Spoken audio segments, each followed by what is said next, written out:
episode 88. You hear that in our ear? It means the recording is in progress. Mechanical Breakdown Series, volume 25, breaking down the swing of former free agent shortstop and now Texas Rangers shortstop, Corey Seager. Welcome to another edition of the Lab Epstein Hitting Podcast, everybody. Let me introduce my friend, former coach, friend, co-host. I think I said friend twice. It's okay. He's like a double friend, professional evaluator. You know the deal. Jake Epstein. Hi, friend. Hi. That's very nice. Very nice. Good to be here. Looking forward to looking at Corey Seager. We were chatting off air. I guess we can kind of mention this. We heard from Nick Castellanos' mother, I believe. Michelle. Yeah. And so that was pretty cool. And then we also heard, kind of a while back from Chris Bryant's dad, Mike Bryant, on the stuff. And he just said how that's what they're working on, man. The high pitch stuff is something he's worked on hard the last couple of years. And so they appreciated all the kind words and kind of said what they were looking at and, loved the breakdown and all that stuff too. So right on, maybe we'll hear from the Seegers this week. We'll keep it going. And I mean, I've said week in, week out, if you're not watching or listening, but if you're not especially watching on the YouTube side, the Lab Epstein Hitting Podcast, you're missing out because there are actual people related to these people that we're breaking down watching on the YouTube side. Apparently, you can learn something. That's why I listen to podcasts and watch stuff too. That's right. I keep learning. It's funny too. These people are reaching out, yet I still can't get more Twitter and Instagram followers. It's amazing. No, it's a process, my friend. Yeah, right. Do you know the knees over toes? Didn't we talk about that, by the way? Didn't we talk about that on this show? Isn't that like one of the banned things where we say, well, it's a process. Everything's a process now in sports. It's banned. Or sorry, what were you saying? Yeah, the knees over toes guy on Instagram. No. You'd like his stuff. Yeah, he pushes the sled. He's like an he's like 6'1". The guy can dunk now. Right. So he does, the sled. He pushes the sled, but he said like one of the best workouts is pulling the sled. Strapping it around your waist or your chest, and you pull it backwards, and it works all these muscles that we never train in our body because we're supposed to never allow our knees to go over our toes when we squat or when we lunge. And so there's all these studies out now where, it's actually a good thing, and it helps lubricate the knee area. So people that have had bad knees, one of the old Asian treatments as people get older is they make their elderly walk backwards. Now, maybe there's other reasons they make them do that, but they've walked backwards for years. It's kind of part of their mental, or not mental, but their physical health as they age. To try to keep the knees limber. So anyway, that guy's got 1 million followers or something. And he just said he dedicated his life like, this is what I'm going to do every day. He never watches TV. He doesn't do anything. He just did social media to try to get this out a couple years ago. So maybe that's what you need to do, Jim. I like how you're promoting somebody else's social media and not ours, by the way. That's why the guy's got 1 million followers. I mean, I don't even know who he is, and we're promoting him on our program here. At Jim Tara, at Epstein Hitting on Twitter. Yeah, you can find how great this guy's workouts are at EpsteinHitting.com. That's right. You can find the link. I'm sorry, at Epstein Hitting handle. You can see how good we are. I want to get to something a little more serious before we get into our mechanical breakdown series of Corey Seager. The Baseball Hall of Fame this past week. Once again, Roger Clemens and Barry Bonds were left out of the Hall of Fame. And quite frankly, I was thinking about this yesterday. I think it's kind of one of the most pristine things in all of sports, a Hall of Fame.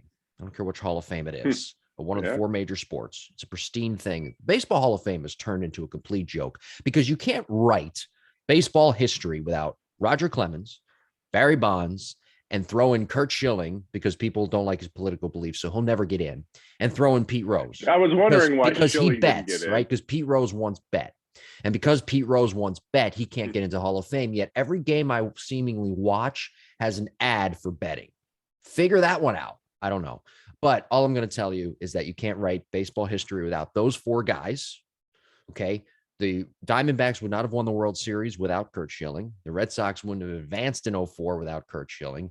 Roger Clemens won 300 games. Pete Rose, the all-time hits leader, and Barry Bonds, one of the best hitters of all time, are all left out of the Hall of Fame. Soliloquy over. Go ahead.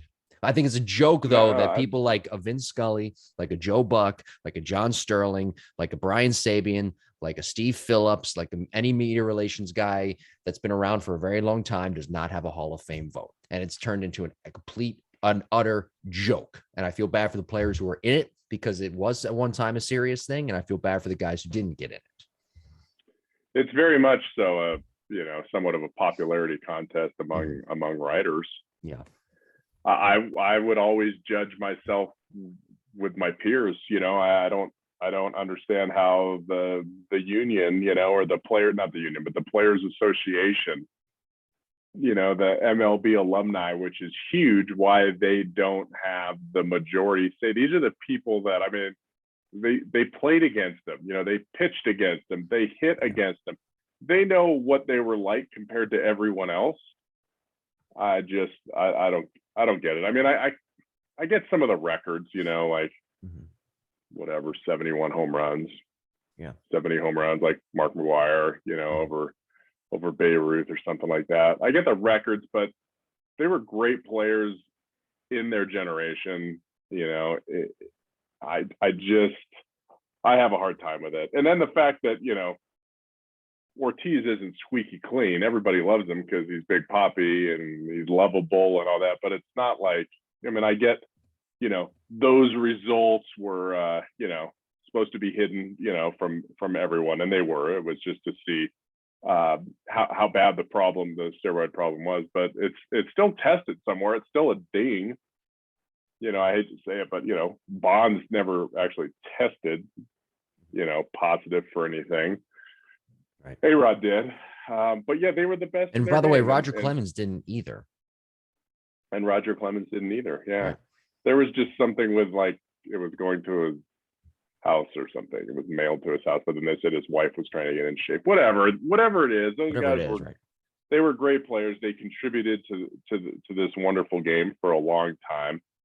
And in their generation, they were the best. And you can't compare baseball. You can't compare Babe Ruth to Corey Seager. You can't, Babe Ruth dominated his actual time. He was, you've seen those videos. Every time I see one of those Babe Ruth videos pop up on Twitter, I post it because I'm like, what is this? Who is this goofy guy that was the greatest player telling kids, here's how you throw a curveball? And then he throws a curveball at a kid's head and watch it break away. And then he laughs at him, like he was just a big kid. Or here, I'm going to slide in my slacks. He's teaching players how to slide. Make sure your hands stay in the air. This is Babe Ruth. Mm-hmm. Like, he was just bigger than life. And you can't compare him to Bryce Harper or somebody that plays today. It doesn't work. So I think the Hall of Fame needs to be the same way. If they dominated in their era and you ask those players and you ask those managers and you ask those general managers and owners that had to field teams against those players, do they deserve to get in? Yes. Now, if the players who played against them are so upset that these guys took, performance enhancing drugs, then they don't vote for them. Right. And I think you need that vote. You do need a former player's vote. And I think that the Hall of Fame, there's not enough disparity between the eras and the years that players played. They say what years they played, but there should be a separate wing for each decade or generation that they played in. And that's something that the Hall of Fame lacks, because the steroid era, whether for good, for better or for worse, it brought baseball back from the doldrums of the 94 strike. And I'm not going to get into a complete history lesson here, but I'm just going to tell you that McGwire-Sosa home run chase brought a lot of fans back, and the steroid era will never, ever go away. It's part of baseball history, and you can't just exclude or try and erase the players that may have taken part in that. No, you can't, because it lasted for a long time. Yeah. And before that, there were people that were doing greenies all the time, and that was huge in the 60s and 70s. My goodness, that. And then the Adderall stuff of today, like that's speed. That's the same thing that made guys focus a little bit more and give them more energy. Is that performance enhancing? Yes. Do you have a prescription? Well, some people do. Mm-hmm. Does that make it better than you can't stop everything. It's still really hard to play this game. It's still really hard to play defense. It's still really hard to hit balls, center them on a barrel. I get it. When you're 40 years old, you probably shouldn't be hitting balls that consistently that hard. Like that's not normal. Yeah. Meaning your muscles are going to deteriorate, right? Everything's going to start to hurt a little bit more. So I get that, but the skills of players, they had skills to be Hall of Fame players. Right. And don't tell Tom Brady that, by the way, 44 years old and never took any sort of performance enhancing drug. And again, with baseball, I don't believe that performance enhancing drugs, they may make you throw a little bit harder, hit the ball a little bit harder, but I don't believe they help with your actual skill set. By the way, with Barry Bonds, I have a couple of statistics here that back up our point.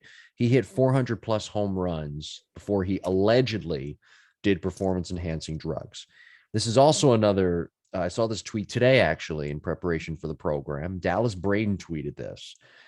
Barry Bonds identified 4,272 pitches as balls and swung and missed just 686 times at the ones he felt he could handle. And to go along with that, from 2001 until his retirement, Bonds walked 1,068 times. In that same period, he swung and missed 686 times. But last time I checked, performance-enhancing drugs do not help you with hand-eye coordination. I don't think so. I mean, I'm no medical expert, but it just kept him playing. Yeah. That's what it did. It kept him in the weight room. It kept him strong. It kept him fit. It kept him. Now, this is all, I mean, I don't know if maybe he didn't do anything. Mm-hmm. Maybe he just drank a lot of Bang energy drinks and pounded out the weights, 2 times a day. I don't know. But I would say those kinds of performance enhancing drugs help you stay in shape, help you keep your muscle and all that. And Tom Brady never hit a slider, so whatever. No, but he was a Montreal Expo at one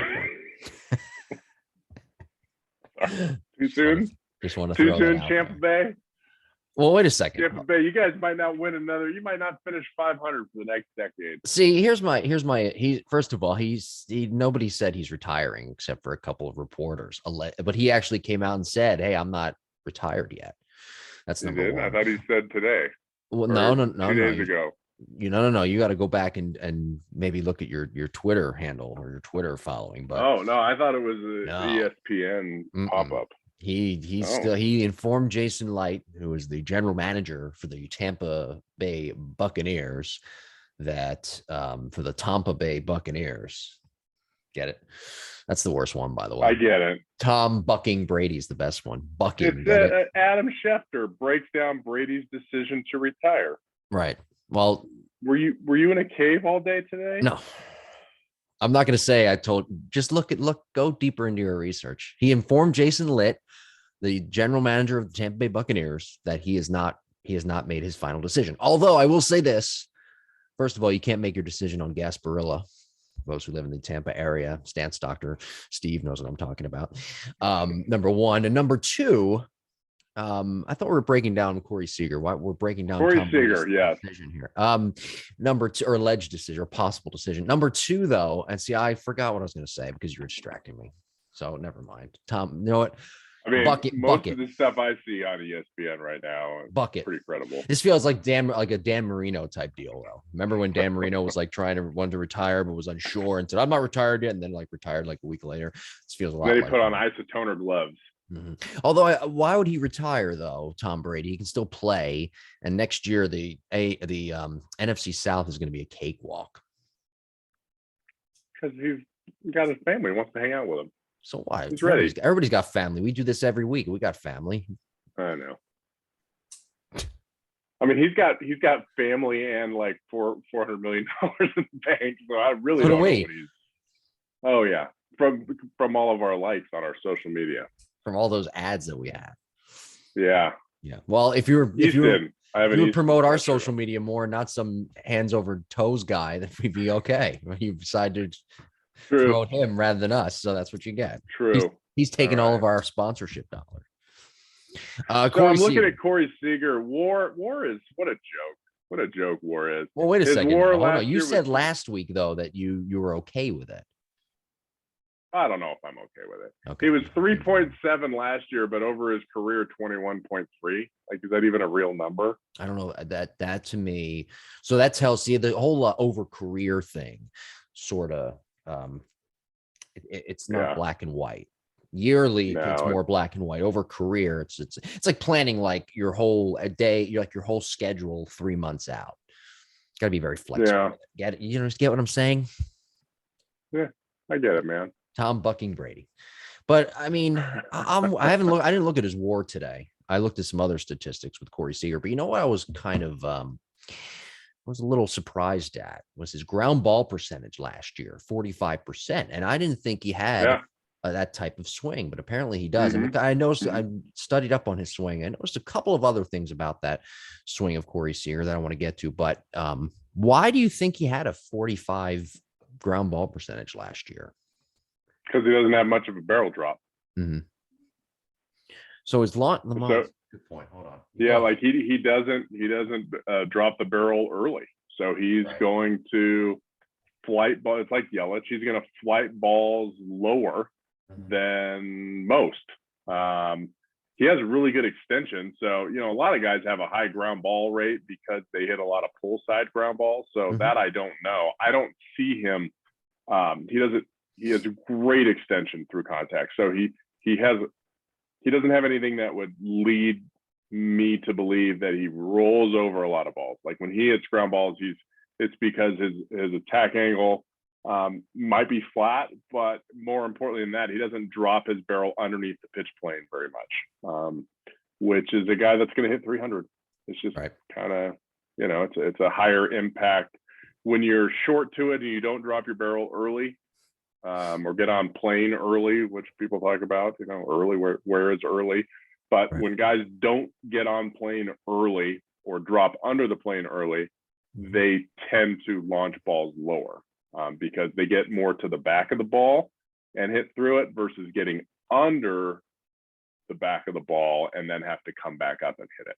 So we'll be able to see that, tonight. Yeah.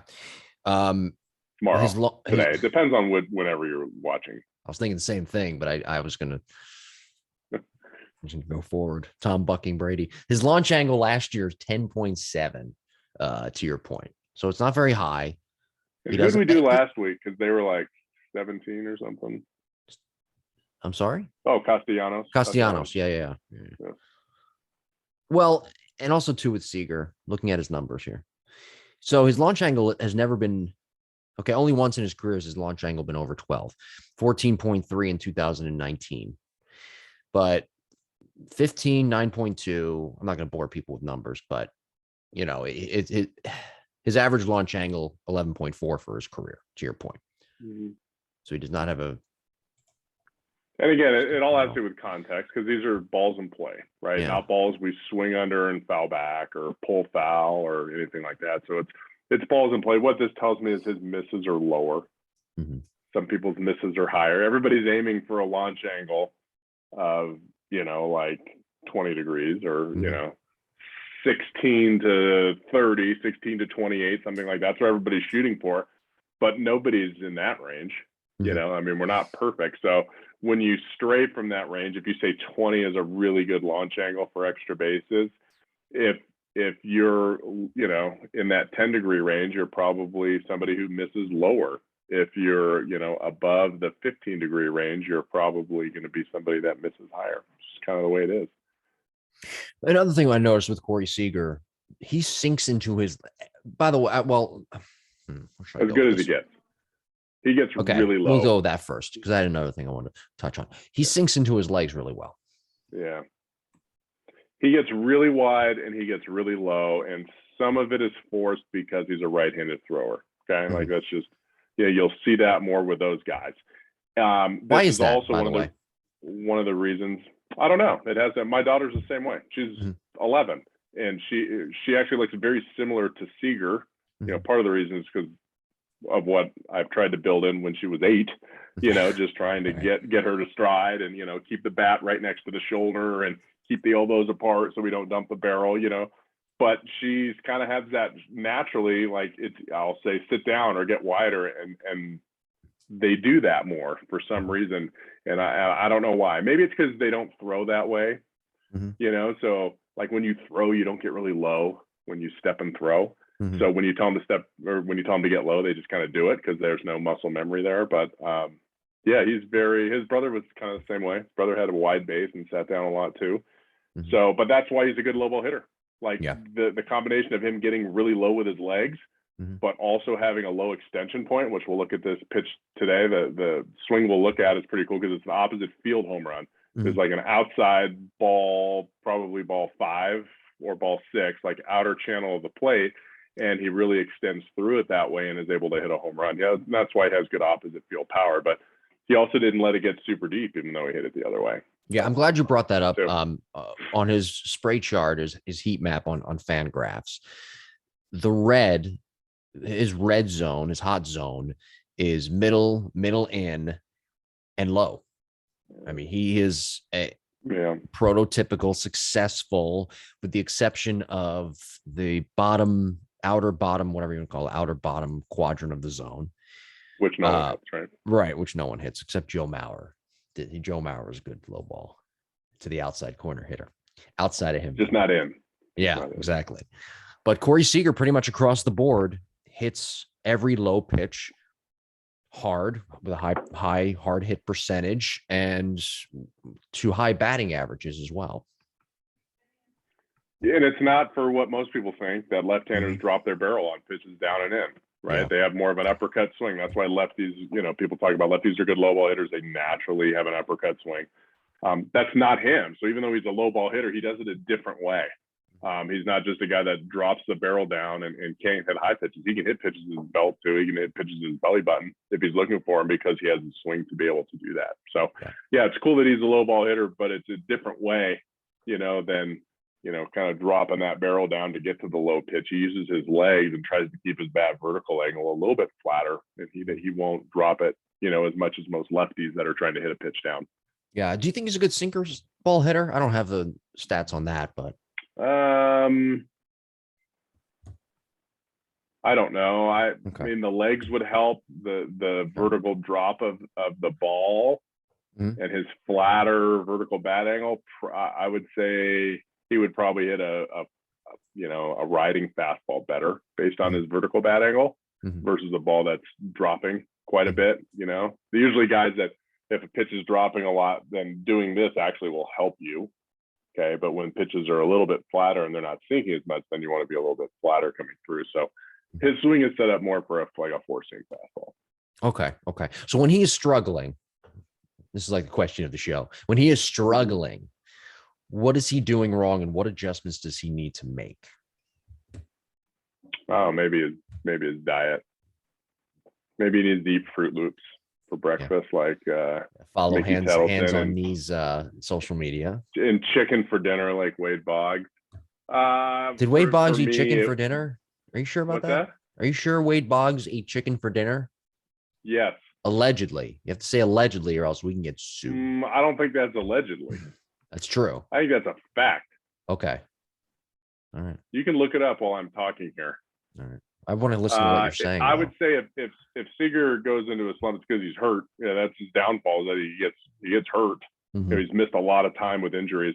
It would be timing. If he rushes that stride, because he gets so wide and so low, his head moves quite a bit during the stride. If he rushes that move, that would probably cause some issues for him. That would be the first place I would look if he started not seeing pitches as well, or swinging at bad pitches. That would probably be it. Mechanically, I think he's pretty solid. Like, I don't think there's anything crazy there. I'd always go to rhythm and timing with somebody like that. And sometimes I'll see him with like an early stride or a no stride. Sometimes when he feels like he's getting jumpy, then he goes to that, where he'll just kind of, like an old pool hole, lift his heel off the ground and start at toe touch and go. And sometimes that works for him too. So that might be another reason why, hey, when I'm not feeling really good, I'm going to take out that stride component and just see if I can drop my heel and find some barrels.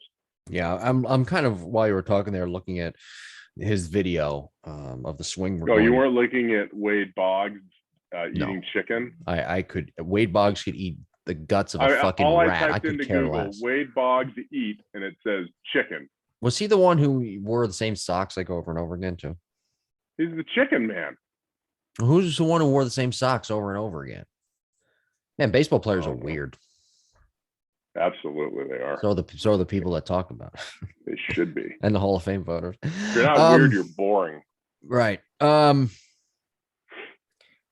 forgot what I was going to say about Seeger because you were looking at. Yeah, I interrupted you. You said I was looking at Seeger, and everything Jake said seems to be spot on. That's exactly what I was going to say. So I guess we're good to go then. Be sure to subscribe to the podcast and like us on social media at Jim Tara, at Epstein Hitting, and email us your questions, jimbopodcast21@gmail.com, or just email Jake directly, because there's apparently a lot of people that seem to do that. People don't want to waiting for the Seeger's email. Right.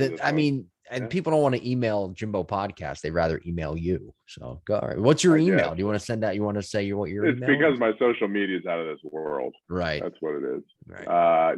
It's a tough one. Jake at EpsteinHitting.com. Yeah. Email me anytime, day or night. Yeah. Do you have, by the way,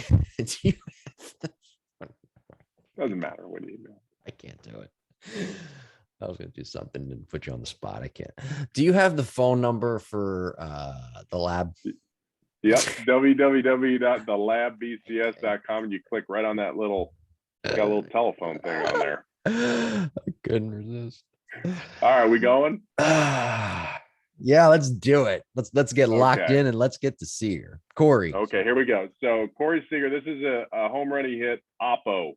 Okay, this is an opposite field home run. This is a home run he hit like the straightaway left field. So I'm going to bring this to point of contact, and you can see he hits this guy right at his front foot, the middle of his, maybe the middle of his front foot. I got to draw a better line here. Yeah, the middle of his front foot. This camera angle might be slightly behind center, so this ball could actually be maybe a couple inches deeper, like off of his ankle bone, is probably where he hit it. But what's cool about this is look at that extension point. So I brought him to his power V position. If people were to look at this power V, it looks nothing like what you see on social media today. I saw a kid the other day doing drills, and I do drills sitting in a chair to work upper body moves. Yeah. But this poor kid's elbow and wrist and barrel were so awful. I felt like I have to fix so many of these moves all the time where people get that lead elbow up like this and they drop their barrel straight down. Anyway, if was it an instructor or kid? It was a kid doing something from an instructor that wants you to do stuff that I don't agree with. So getting back to this, if you look at this power V, it looks like he just chopped straight down, right? Like his barrel is facing the pitcher's feet. You know, that's how much his power V. But if we trace it back, right, he hits, I know it's a little blurry here, but, you know, here's his barrel here, and his barrel kind of moves. Let's see if I can get a line on this one. First of all, we'll look at this pitch.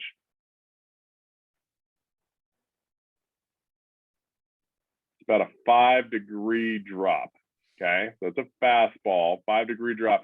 If we notice his barrel, and again, I can see this, it might not come through real quick, but his barrel is actually coming down back here, okay? So down there, it's still going down. This is the end of his barrel all the way to his back thigh, okay? So he probably doesn't get his barrel on plane. So again, this is the bottom of his bat I'm tracing, not his barrel. And then it kind of comes through here. So his barrel, there he hits it. I mean, he's still like this through the ball. So his happy zone kind of looks like this, probably from his front knee to a little bit in front of his front foot as he extends through. So that top hand move, which people really, you know, don't like, you know, pushing the hands through, right? That's like a really bad word. It's kind of like a 4-letter word, push. Oh my gosh, it is a 4-letter word. My goodness, we need to ban it from the hitting library. But that's what he's doing. He's pushing his top hand through to keep his barrel in the zone for a long time so that he can hit this outside pitch with backspin instead of topping it or hitting it off the end if he didn't extend, or, you know, if he swung up too much, missing it completely out there. So what he's doing is his barrel is chasing down that pitch plane coming in. He doesn't have a very violent wrist roll at all. You can see after he extends, boom, there's contact. 4 frames after he extends, I mean, his left forearm is still visible. His right forearm and wrist is still visible. They don't disappear until way out there into his follow through. So anyway, that's the happy zone when he makes contact. If we look at when he goes to swing, so let's trace this back to the beginning. He's got kind of a glide, and let's see where his eyes are. So his eyes are there, but by the time he lands, okay, and his heel plant, you know, his eyes dropped the whole, you know, I don't know, 6 inches. Okay, which that would be kind of a no-no, but that's what he does. Like that's okay, man. That's what he's used to. If you look, he doesn't have a ton of front shoulder down at heel plant, and this is true with really any swing that I see with him. You know, at heel plant, his shoulders are very level. I mean, the front one might be down a little bit. He doesn't create a ton of torque because of that. If you look at his chest is probably facing there. His hips are there. I mean, I'm getting like, you know, 20 degrees, 15 to 20 degrees. That's not a lot of torque. Okay. Oh my gosh, he still hits home runs, right? He doesn't have to create that much depth. He definitely is in sequence and he's creating separation, but it's not like it's a crazy amount. This is the part that's interesting. From heel plant, watch how much his eyes move. So from heel plant, usually guys don't move their eyes. His eyes probably dropped about 3 or 4 inches. That could be another reason why he hits the low pitch, because everything's kind of working down a little bit. I feel that if a pitch was up, maybe he wouldn't. Maybe he's just dropping his head, you know, like Derek Jeter used to drop his head at contact. But typically, you know, once the heel plants, that head stays pretty still. His actually drops a little bit. And maybe it's because look how low this shin gets. I mean, this is crazy. So when I draw, I'm going to get rid of these marks, but when I draw this line, I always draw this line with players in their power V. Okay, so once they've, oh my, look at that. Once the power V happens, full extension. I apologize, I have the wrong tool here. But once the power V happens, I draw this line, this shin, and I trace the bottom of the shin all the way out in front. Okay, and see how low that line is? I try to get it below the kneecap. Like this would be a good shin. That would be a really good shin right there. He's even lower than that. I'm not sure there's anybody with a lower shin than Seeger sitting into the swing. And this is what allows him to get lower to pitches, but also keep his posture. He doesn't have to tilt his spine as much as a lot of players. Why is that bad? Well, when you tilt your spine too much and you tilt your shoulders too much, you lose your barrel too much and you slice a lot of balls to the opposite field. If you can keep your posture a little bit more, then you can create more backspin to the opposite field. And the only way to do that is to get low for low pitches. It's easier on high pitches, but the only way to do it on low pitches is to sink into your legs a little bit more. So that's kind of him. I mean, there aren't, you know, some people do what he does and some people don't. And people are successful doing all kinds of different moves. The key is you got to know what you're good at. Probably my favorite part, you know, as it relates to young players is number one, he's got a weight shift, right? He's gliding forward. He's very stable with his back foot. You can see how flat it is at the ground. There's no wobble or instability. He lands and it's this turn. The barrel stays vertical as he rotates here for a long time. The knob stays well in front of the back elbow. He has a big elbow separation, okay? So the distance between his elbows is wide and it continues to stay wide as he comes through. Why is that important? Because he's a guy that straightens his front arm out a little bit more. Yeah. Okay. That straightening of the front arm actually helps him on outside pitches. Okay. And we've talked about that. Tatis does the same thing. Is if that arm straightens a little bit, as long as that bat stays cocked, right, and that bat stays right next to the shoulder, and this angle in here is very small between the forearm and the bat. Okay, that angle is, I mean, he's still less than 90 degrees in that position. Okay, he's creating a lot of whip and energy to release the barrel. As long as you do that, you can, you know, straighten your front arm as much as you want. So he does things really, really well. Obviously, he's a good shortstop. He's a big guy. I don't think people realize how big he is. He's a big shortstop, and he can hit the ball out, honestly, from foul pole to foul pole with his swing and his size. And maybe because of that, his good size, he doesn't have to create as much separation as Betts. Betts looks really nothing like Seeger. If you were to take Betts and switch him and do left-handed. He doesn't look. There aren't a lot of spots in the swing that look similar to Seeger, except maybe the extension position. That's about it. Where when we looked at Chris Taylor and Mookie Betts, they looked very, very similar with their moves, right? Their shoulders were the same. But if you look at Seeger, his bat's a lot flatter here. Okay, like in the launch position, his bat's flatter, it's wrapped more, it's right next to his head, his wrists are cocked a lot more, his front arm, is a little bit straighter, he keeps his elbows apart more. It's a very different look than those two right-handed hitters, yet, they all make a whole lot of money. They're all successful in their craft. And I think that's what makes baseball so great is, there are absolutes that have to happen. We've talked about it. You can't catch, you can't have bat drag, you can't flip your wrist too much.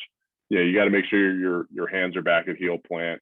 You got to make sure that your back knee comes down and in and your front leg straightens, right? There's different, but within that framework, everyone has a little bit different, a different look. And what makes a good hitting instructor is not changing them. It's saying, okay, this is what you do. Like your front arm is a little bit straighter, your eyes move a little bit. That's fine. Okay. What we have to make sure of is because you do those two things and because you get so low, we got to make sure that your vertical bat angle doesn't get too steep. Okay. Where if we have somebody different, I'm trying to think of, I don't know, somebody that might need maybe a JD Martinez who's very upright with his stance. His vertical bat angle needs to be a lot steeper. He needs to drop his barrel a lot more to be able to handle pitches down because he's not as wide or as low as someone like Seeger. So as a good coach, you got to know your players. And we're just talking about mechanics and physical stuff, but you also have to know obviously what kind of personalities they have and approach and what they look for and how much information they need. But I think that's what makes this game so fun is that they're humans. You can't just plug them into a computer and hope for the best. They are going to have their own kind of quirks and needs that make it create an interpersonal relationship between the front office and the managers or the manager and the coaches and the staff and everybody. And I think we need to keep baseball that way, where there is, data is important. Data is super important, but so are those relationships that come with it. I don't know where that came from, by the way. I just spun off into a random topic of life. Well, it was very smart. Any consolation hearing it from me? I don't know how it flowed, but it was smart. I thought it flowed very well. I had a question last week. We touched on launch to contact and how we look at hitters and the meat and the potatoes of hitting, if you will, for us and evaluating a hitter. Launch to contact, everything else is pretty much style. Now I have a question about Corey Seager. This isn't so much style as much as it is a fundamental, but his torque. Has his torque angle, you mentioned it was 20 degrees. I can see what you're saying there. Has his torque angle, do you think, has it always been the same from the time he entered professional baseball into now 2022, or has it just drastically gone down a little bit? I don't know. I don't have any swings from that long ago. Yeah. I have looked at swings from probably the last 3 years. And they're very similar. Okay. I haven't really noticed anything different. Especially in that category, like his heel plant position kind of looks the same.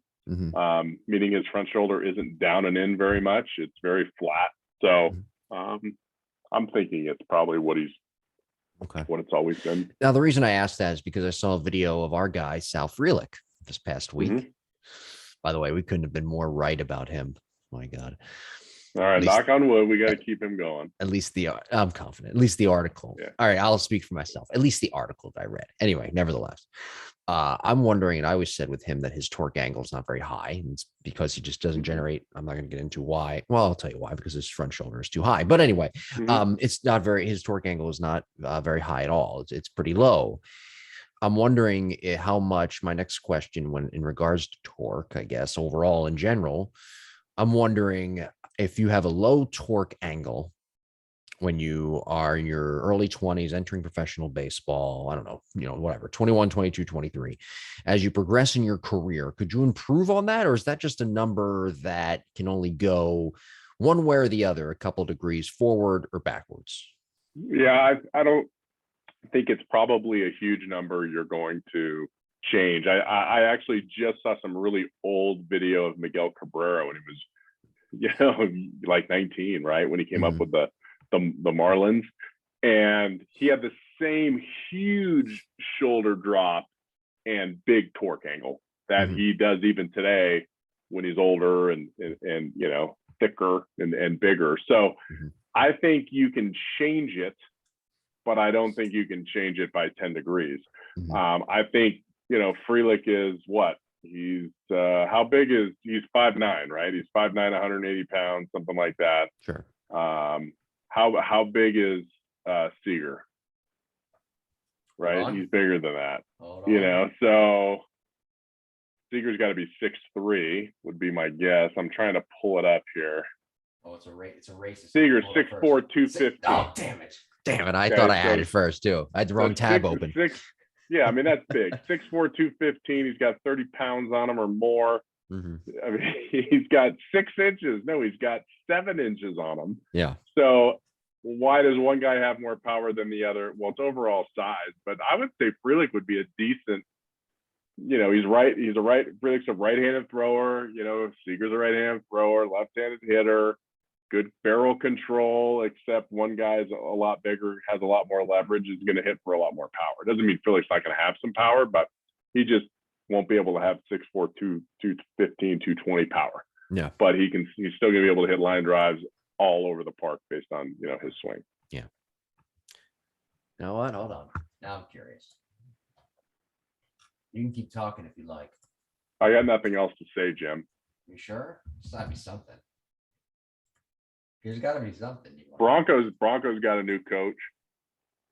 Oh, who'd they hire now? Oh, Hackett, right. Yeah. I think Aaron Rodgers is going to go to Tampa Bay. I was just going to say, what a fun scenario that would be. You go from that would be super fun. Like you go from Tom Brady to or Russell Wilson. That could be another one too. Frelick, by the way. Yeah. Okay. My God, he hit 437 last year in Class A. Yeah. Just want to bring that up for everybody. a lot of fastballs and A ball. Why you gotta rain on the guy's parade? Don't get me wrong. Like he's talented, but he's gonna hit an A ball. Look at it's over here. Oh, they put it on a T. Even I hit an A ball. They put it on a T and A ball. I mean, no big deal. When he makes the big leagues, he's going to say that too. Wow, they only throw 100 miles an hour. No big deal. Yeah, I know. No, he's not. But that's pretty good. I don't know how many at-bats that is. Well, 21 games. 68, 80 at-bats. Yeah. Huh? Are you good? Yeah, I hear.